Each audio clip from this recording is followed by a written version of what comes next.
नमस्कार मित्रों, हम राक्षी तंत्र में आप सभी का स्वागत करता हूं और आशा करता हूं आप सभी लोग स्वस्थ होंगे। आज का जो टॉपिक है वो इस पर है कि जब लगातार आप किसी भी मंत्र का जाप कर रहे होते हैं तो कैसे पता चलता है कि वो सिद्ध हो गया है और कार्य करने लग गया है। और यदि कार्य करने लग गया है तो उस मंत्र की ऊर्जा को और कैसे बढ़ाना है उसको कि और तीव्र गति से और अच्छे तरीके से वो कार्य करे। तो आज का सब्जेक्ट जो है इसी विषय पर है। तो वीडियो में आगे बढ़ने से पहले जो है एक छोटी सी रिक्वेस्ट है, आपसे निवेदन है कि अगर चैनल पर नया है तो चैनल को सब्सक्राइब कर लीजिए, बेल आइकन दबा लीजिए ताकि जो भी जानकारी मैं डालूँ तो वो सबसे पहले आप तक पहुंच सके।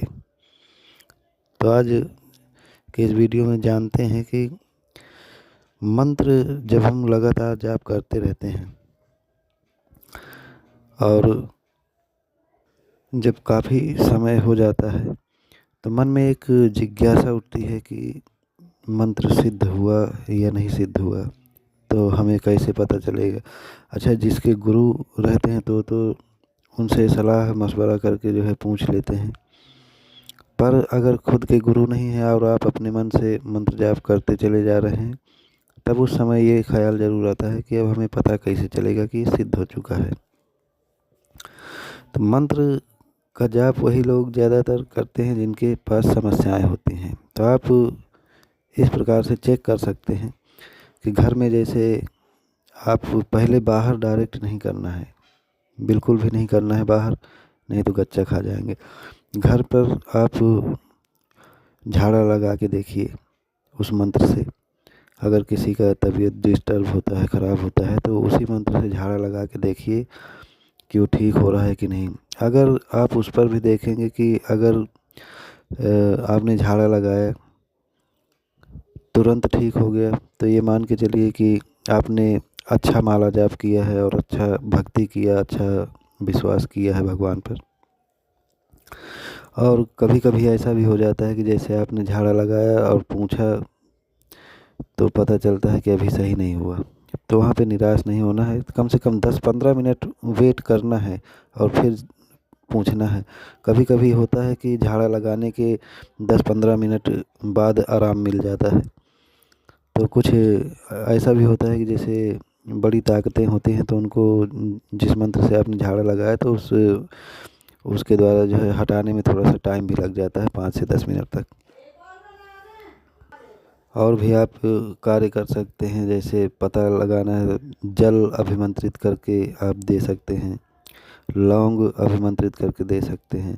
पर अब चीज़ ये भी आती है, आपको पता भी चल जाता है कि कार्य करने लग गया है, तो मंत्र जाप आपको बंद नहीं कर देना है कि अब मेरा कार्य करने लगा, या आपको ऐसा लगता है कि सिद्ध हो गया। सिद्ध तो हुआ, पर उसकी ऊर्जा को और कैसे बढ़ाना है कि मतलब दरबार लगाने लायक तक जो है आपका पावर हो जाए।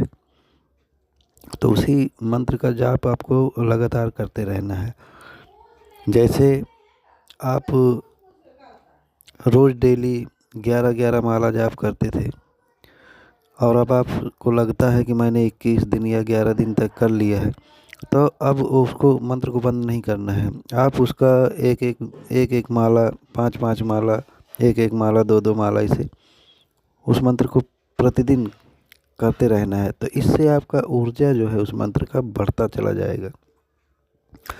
भोग है, भोग आप दीजिए वीकली वीकली भोग दीजिए। और कुछ विशेष भोग भी होता है, जैसे आप जिनका जाप कर रहे हैं, जैसे मान लीजिए काल भैरव बाबा का जाप कर रहे हैं तो रोज़ डेली आप लौंग वगैरह का भोग चढ़ाते हैं। पर जिस दिन उनका विशेष दिन होता है काल भैरव जी का, उस दिन आपको जो है क्या करना चाहिए कि कहीं गुड़ वगैरह है, जलेबी है, इस टाइप से कुछ विशेष उनके लिए सप्ताह में एक दिन करिए। तो इससे उनकी प्रसन्नता आपके प्रति और बढ़ेगी और आपके मंत्रों को और अधिक ऊर्जा देना शुरू कर देंगे और आपका मंत्र पहले की अपेक्षा और ज़्यादा कार्य करना शुरू कर देगा। सप्ताह में एक बार आपको जो है हवन भी कर देना चाहिए, तो इससे मंत्र की गति, मंत्र की ऊर्जा जो है और प्रबल होते चली जाती है। अमावस्या और पूर्णिमा, अमावस्या और पूर्णिमा में आप अगर नारियल भी चढ़ाते हैं, कपूर है, नारियल है और ये क्या बोलते हैं, जायफल, जायफल इसका कार्य करते हैं। जैसे नारियल चढ़ाया, जायफल लिए हैं, जायफल जो है उन्हीं के नाम पर तोड़ दीजिए। तो ये अपने मंत्र की ऊर्जा को बढ़ाने के ये एक विशेष प्रकार के साधन है।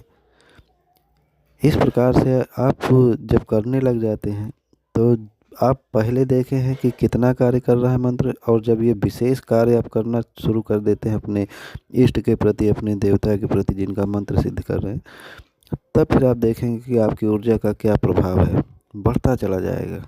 और एक समय ऐसा आएगा कि आप घर के अलावा बाहर के भी कार्य खूब आसानी से कर सकते हैं, कोई दिक्कत नहीं होगी। पर आपको ये तय कर लेना है कि जब तक मंत्र की ऊर्जा बहुत अच्छी तरीके से बढ़ ना जाए तब तक घर के अलावा बाहर के कार्य नहीं करना है। यहीं पे नए नए लोग गच्चा खा जाते हैं, तो ये विशेष ध्यान रखना है। आपका मंत्र अपने द्वारा खुद बताएगा कि आप बाहर के कार्य करने लायक हो गए हैं या नहीं, वो स्वयं बता देगा आपको। एक चीज़ और कहना चाहूँगा, बताना चाहूँगा कि जैसे आपका मान लीजिए काल भैरव जी का मंत्र सिद्ध हो गया है, तो अब आप दूसरा मंत्र उठाना चाहते हैं, दूसरा मंत्र सिद्ध करना चाहते हैं, तो इस वाले काल भैरव वाले मंत्र को जो है आपको रोकना नहीं है।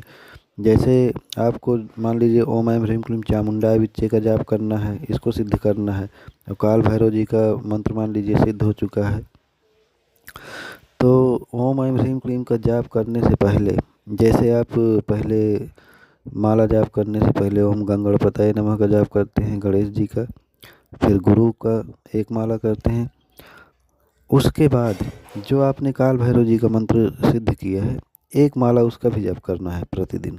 उसके बाद जो अगला मंत्र सिद्ध कर रहे हैं उसके बाद फिर आप उनका जाप करना स्टार्ट करेंगे। तो जो आपका सिद्ध हो चुका है उसको बंद बिल्कुल भी नहीं करना है, उसकी ऊर्जा बढ़ती रहेगी। और जितने भी मंत्र आप सिद्ध करते हैं, मान लीजिए 3 मंत्र, 4 मंत्र, 5 मंत्र आपने सिद्ध कर लिए हैं, तो भी उनको बंद नहीं करना, आपको प्रतिदिन एक एक माला इनका जाप करते रहना है। पूर्णिमा है, अमावस्या है, उसमें जो है आपको एक विशेष प्रकार से भोग देते रहना है। हो सके तो उसमें सप्ताह में आप एक छोटा सा हवन भी कर लीजिए, चाहे लौंग का हवन कर लीजिए, चाहे वो नॉर्मल वाला हवन जो होता है। पर एक जो लौंग वाला आपने मेरा वीडियो देखा होगा, तो वो वाला सबसे प्रचंड होता है। उसके द्वारा जो ऊर्जा मिलती है आप उसमें समझ नहीं सकते हैं कि कितनी प्रचंड ऊर्जा मिलती है उससे। तो आशा करता हूँ जानकारी आप लोगों को पसंद आई होगी। मिलते हैं अगली जानकारी से। चैनल को अभी तक अगर आपने सब्सक्राइब नहीं किया तो सब्सक्राइब कर लीजिए, बेल आइकन दबा लीजिए, ताकि जो भी जानकारी मैं डालूँ तो सबसे पहले उसका नोटिफिकेशन आप तक पहुँचता रहे। तब तक के लिए जय माता की।